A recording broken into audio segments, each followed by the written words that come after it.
Cancer, hi! Welcome to Mr. Queen PH. At ito ang part 2 ng reading ninyo for 2026. Ayan, so this is the money, career, finances. Ano yung energy ng kaperahan ninyo ngayong 2026? Paalala lang, ang reading na to ay general reading, so maaari kayong makarelate, maaring hindi, just take what resonates. And another reminder, ito lang po yung aking account. Hindi po ako magme-message sa inyo para mag-offer ng services. Kayo po ang magme-message sa akin or magbubook sa ating link kung gusto niyo ng private reading. Okay? Maging maingat sa mga nagpapanggap na Mr. Queen PH at nagre-re-upload ng aking mga videos. Okay. Cancerians, what's up? Anong energy ng inyong kaperahan, money, career, finances for 2026? 2026. Okay. Uy, Venus, beloved. Ang ganda nito kasi Venus is about money, abundance, prosperity. Ayan, pagdating sa kaperahan. You also have 5th house. Uy, meron kayong ipupursue na inyong passion. Ito ay inyong talento, skill set. Tapos yan ay magiging masagana para sa taong 2026. Pwedeng yung inyong talent in writing, content creation, painting, singing, dancing, ano man yung talento nyo na yan. So you're about to discover that kung hindi mo pa alam. Pero kung alam mo na sa sarili mo yung talents mo, skills mo, yan, gagamitin mo yan to monetize. You also have energy ng Pisces. So this is someone who is very creative. Maaring kayo ay nasa entertainment industry, nasa content creation, social media, nasa movies, ayan. Nasa directing, pwedeng on and off camera, ganyan. Yes, and then your instinct, your intuition is also going to be very strong. So yung strong intuition ninyo, this is going to help you na mag-guide kayo on the right path for your career, business, and other financial opportunities. What else for Cancerians? Kaperahan. The 3 of Swords. Nako, meron ditong disappointment. Maaring maka-experience ka ng disappointment sa isang bagay na yung ba parang gusto mo siyang gawin or trinay mo pero hindi nag-work para sa'yo. Lagi mong iisipin na yun ay redirection. Kasi minsan meron tayong gusto pero hindi pala yun in alignment sa ating purpose, sa ating destiny. Oo, kaya i-redirect ka. For example, sa trabaho, yung iba baka mawalan kayo ng trabaho. Siyempre, heartbreaking yun, no? Devastating. Yun ay disappointing. Pero, yun naman ay magbibigay sa'yo ng oportunidad na to think outside of the box, no? Na, ano nga ba yung oportunidad na pwede mong i-explore sa labas ng trabaho, 'di ba? Ng career mo. O, maaring iba, lilipat kayo talaga ng trabaho, mag-i-explore kayo ng bagong field, ng area, ng industry, ng expertise, or magbe-business kayo. Or magiging self-employed. Oh, 'di ba? 3 of Wands is expansion. So you are expanding your horizon, your opportunities. Oh. May telescope. It's like meron kang tinatanaw, meron kang gustong i-discover about yourself. So you are aligning. Pero sa una pwedeng ma-disappoint muna kayo.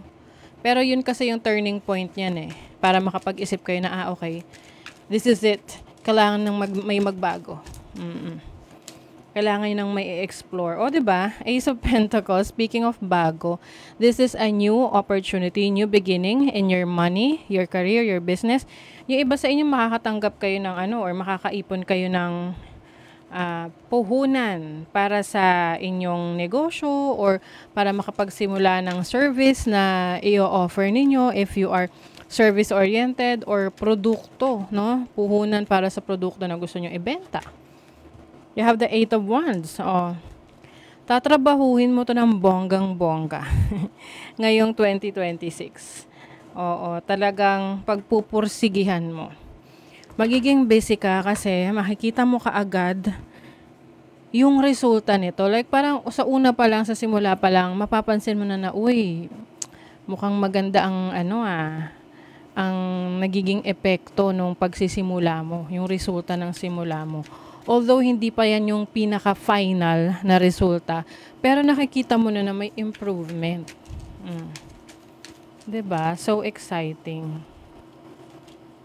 You have the Knight of Cups. So this is an offer. Pwede ring ma-receive ka na offer, job offer, opportunity, ideas na nakita ang iyong talento, ang iyong kakayanan, abilities mo.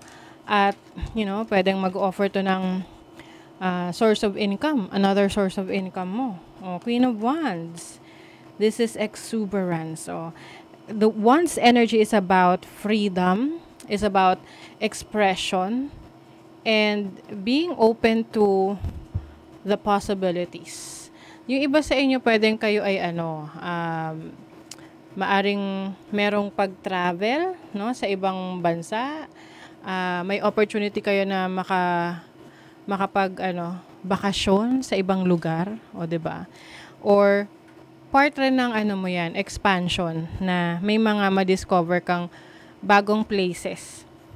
Iba't ibang lugar, places na you will feel so connected pagdating sa productivity. Yung parang feeling mo doon, mas marami kang ideas, mas energetic ka. Let's see what else. Self-discipline, ayan. So, ito rin yung isa sa importante na katangian na meron ka ngayong 2026. I-develop mo ang iyong self-discipline sa career mo, sa finances mo. Like, ano ba yung gusto mo ma-achieve for 2026 sa career mo? So, yun yung focus mo at ano yung actions na kailangan mo gawin to make things happen para sa mga pangarap mo at goals mo. Same with your finances. Magsiset ka ng mga clear goals. Maliwanag na goal. Adhikain para sa iyong kaperahan. You have job satisfaction. Okay, yung iba kasi sa inyo, hindi na kayo satisfied sa trabaho, sa career nyo. So, maaring isa to sa magiging dahilan na mag-explore kayo ng iba. You want to use your talent, skill set, yung parang mag-align ba yung talents mo, skills mo, abilities mo, doon sa talagang pinagkakakitaan mo. Kasi pag ganun yung pakiramdam mo, parang hindi ka nagtatrabaho kasi na-enjoy mo yung bawat oras na nandun ka, na ginagawa mo yung trabaho na yan. Financial literacy. So, you will also learn a lot about your finances. Ito yung tipong magbabasa ka ng libro, ng mga, yung mga financial books, no? Marami kang matututunan doon eh. Pwede rin a-attend ka ng mga seminar, training, na mag-elevate ng knowledge mo sa pera. Pwede rin, iba sa inyo, may pag-aaralan kayo pagdating sa investment, sa stocks, 'di ba? Stock market, trading, Bitcoin, NFTs, mga altcoins. Financial goal setting, yes. Importante for you, Cancer, na kayo ay makapag-set ng goal sa finances nyo. Kasi sa start pa lang ng 2026, January pa lang, or even ngayong December, dapat ina-identify nyo na kung ano yung mga goals nyo sa inyong kaperahan. 'Di ba? Para kumbaga siniset nyo na yung mood for 2026 pagdating sa inyong career, business, kung anong path yung gusto mong tahakin. Your success is now at hand. Allow the abundance to flow to you effortlessly. O, nasa mga kamay mo na daw yung success. Hayaan mo daw tong dumaloy sa'yo. New rhythms are coming into your life now. You are encouraged to trust and adapt. Yes, new rhythms, pagbabago. May pagbabago ng routine, yung mga ginagawa mo.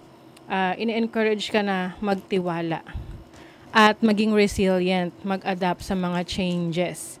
Because these changes will lead you to new experiences. The magical and unique qualities of your untapped potential are unfolding now. See, di ba? Yung discovery mo, self-discovery mo ng iyong talento, skill set, yung mga untapped potentials, mga hindi mo pa to nalalaman, no, na kakayanan mo. O, ito ay mag-unfold para kang nagbukas ng treasure chest na pagbukas mo lumiliwanag, tas andun yung mga opportunities.